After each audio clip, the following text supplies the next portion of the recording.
அஸ்ஸலாமு அலைக்கும் வரஹ்மத்துல்லாஹி வபரகாத்துஹு. தினமும் ஒரு ஹதீஸ்.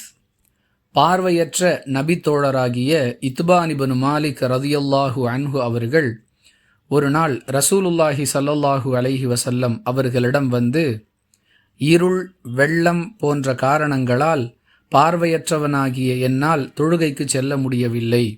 அதுபோன்ற சந்தர்ப்பங்களில் நான் வீட்டிலேயே தொழுது கொள்வதற்காக ஓரிடத்தில் நீங்கள் வந்து தொழுகை நடத்துங்கள் என்று அழைப்பு விடுத்தார்.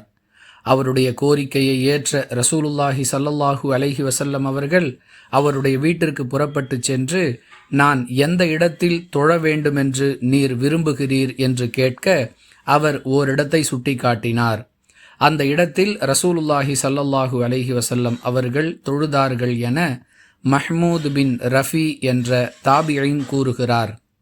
நூல் புகாரி, ஹதீஸ் எண் 667.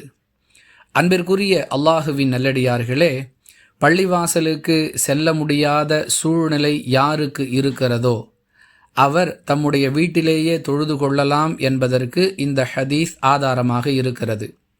வேறொரு சந்தர்ப்பத்தில் உனக்கு பாங்கு சத்தம் கேட்கிறதா, அப்படியென்றால் நீ பள்ளிவாசலுக்குத்தான் வரவேண்டும் என்று அல்லாஹுடைய தூதர் அவர்கள் கூறியதையும் நாம் பார்த்திருக்கின்றோம்.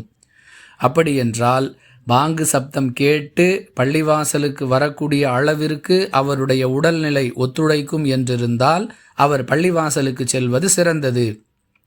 வெள்ளம், இருள் போன்ற தவிர்க்க முடியாத காரணங்களால் ஒருவர் வீட்டிலேயே தொழ வேண்டிய சூழல் இருக்கிறது என்றால் அதையும் அவர் பயன்படுத்தி கொள்ளலாம் என்பது மார்க்கம் வழங்கி இருக்கக்கூடிய அனுமதி என்பதை புரிந்து கொள்ள வேண்டும். வாஹிர் தஅவானா அனில் ஹம்துலில்லாஹி ரப்பில் ஆலமீன். அஸ்ஸலாமு அலைக்கும் வரஹ்மத்துல்லாஹி வபரகாத்துஹு.